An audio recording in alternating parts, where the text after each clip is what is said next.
Jika kita berbuat kejahatan dengan melanggar undang-undang atau melanggar hukum negara, kita mendapat sanksi, dihukum atau dipenjara.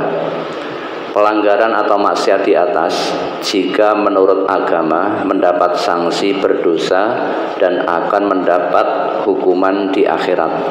Pertanyaan, jika kita sudah mendapat hukuman dunia, masihkah mendapat hukuman akhirat? Kalau seorang yang beriman mendapatkan hukuman di dunia, kemudian bertobat dari dosa-dosa yang dilakukan, tentu di akhirat sudah tidak mendapatkan hukuman. Nah, kalau belum bertobat sekalipun sudah mendapatkan hukuman dunia, ya di akhirat tetap mendapatkan hukumannya. Mendapatkan hukuman atau tidak di akhirat itu tergantung seseorang itu mau berhenti dari perbuatan maksiatnya atau tidak. Sekalipun di dunia sudah mendapatkan hukuman, kalau tidak mau bertobat, ya di akhirat mendapatkan hukuman juga. Dan lebih dahsyat, hukuman akhirat itu sifatnya asyaddu wa abqa. Wa adzabul akhirati asyaddu wa abqa. Hukuman di akhirat itu lebih keras dan lebih kekal sifatnya. Kalau hukuman dunia ini, meski terkadang memang sakit hukuman dunia, cuma sakitnya tidak seperti sakitnya hukuman di akhirat. Kalau dunia, hukuman dunia ini sifatnya hanya sementara, kalau di akhirat itu kekal. Coba kalau bisa nyari suratnya itu saat apa? Wa fil akhirati asyaddu wa abqa wa adzabul akhirati asyaddu wa abqa. Surat apa itu? At-Taubah atau apa itu? Wa adzabul akhirati asyaddu wa abqa. Surat Toha ayat 127. Surat At-Taubah. Toha. Surat Toha ya, 127. Wa kadzalika najzi man asrafa wa lam yu'min bi ayati rabbih wala azabul akhirati asyaddu wa abqa. Dan demikianlah kami membalas orang yang melampaui batas dan tidak percaya kepada ayat-ayat Tuhannya. Dan sesungguhnya azab di akhirat itu lebih berat dan lebih kekal. Ya, itu.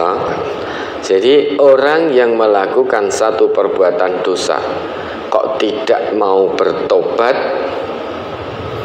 ya, berarti dia melampaui batas. Orang yang melampaui batas, kalau sampai akhir hayatnya kemudian dia meninggal menghadap pada Allah, sekalipun di dunia sudah mendapatkan hukuman, namun tidak berhenti dari kemaksiatannya, tidak bertobat, tidak kembali kepada Allah, kemudian memperbaiki kesalahan-kesalahannya, menurut ayat ini dia akan mendapatkan siksaan juga di akhirat. Sedangkan azab akhirat itu sifatnya asyaddu wa abqa, lebih berat dan lebih kekal, lebih berat. Tidak ada yang sanggup untuk menerima siksaan demi siksaan di akhirat nanti. Nah, kalau orang itu kemudian bertobat, nah maka di akhirat, kalau tobatnya diterima oleh Allah dengan syarat tobat nasuha, maka dia tidak akan mendapatkan siksaan di akhirat, yang ada mendapatkan ampunan dosa dari Allah. Nah, tata cara tobatnya nanti bisa dilihat di dalam Al-Quran surat Az-Zumar ayat 53 sampai 56. Mumpung belum terlambat, ayo segera bertobat. Jangan sampai nanti menyesal di kemudian hari. Penyesalan tiada guna dengan mengatakan antaqula nafsun ya hasrata ala ma farrattu fi jambillah wa in kuntu laminas sakhirin. duhai alangkah besar penyesalanku yang telah melalaikan kewajibanku kepada Allah, dan sungguh dulu aku termasuk orang yang mengolok-ngolok agama Allah. Ya, penyesalan tiada guna. Ketika nyawa sudah di kerongkongan, pintu tobat sudah tertutup rapat. Maka Fir'aun pun di saat hendak tenggelam, dia baru mengimani Tuhannya Musa. Nah, tobatnya Fir'aun, pengakuan imannya Fir'aun terhadap Tuhannya Musa tidak diterima. Maka terdiam berputus asa. Ya, maka mari, mumpung belum terlambat, Allah masih beri kesempatan kita untuk hidup, segera bertobat kembali kepada Allah dengan tobatan nasuha. Kalau kita mengetahui, andai mengetahui ya, saat ini berapa banyak manusia-manusia yang di alam kubur, di alam barzakh merintih, menjerit, memohon kepada Allah agar dikembalikan ke dunia dengan niat dan tujuan hendak menjadi hamba Allah yang soleh. Namun itu sudah tidak bisa. Kalau sudah meninggal, ya sudah tidak akan bisa kembali ke dunia. Andai kita mengetahui, niscaya kita tidak akan bermaksiat kepada Allah. Saat ini berapa juta atau berapa puluh juta, mungkin berapa ratus juta manusia-manusia yang sudah meninggal saat ini merintih, menjerit, memohon kepada Allah agar dikembalikan ke dunia lagi, dan berjanji kepada Allah kalau dikembalikan ke dunia akan beramal soleh, akan menjadi hamba Allah yang soleh, tidak bermaksiat.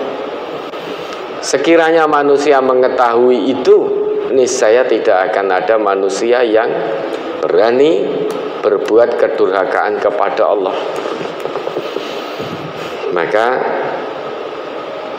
mari segera bertobat, hentikan semua kemaksiatan apapun bentuknya, kembali kepada Allah. Waktu kita tidak lama. Waktu kita di dunia ini tidak lama. Yang paling dekat dengan kita adalah kematian.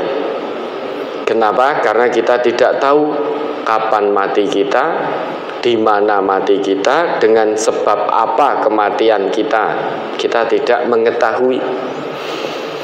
Namun yang pasti, seseorang itu pasti mati. Kita tidak mengetahui apa yang terjadi 5 menit ke depan. Bisa jadi saat ini kita masih hidup, 5 menit ke depan ternyata kita dipanggil oleh Allah. Tidak tertutup kemungkinan untuk itu. Maka la tamutunna illa wa antum muslimun. Jangan mati kecuali betul-betul berserah diri kepada Allah, jiwa dan raga, zahiran wa batina. Jangan sampai menyesal di kemudian hari. Ya, ada lagi.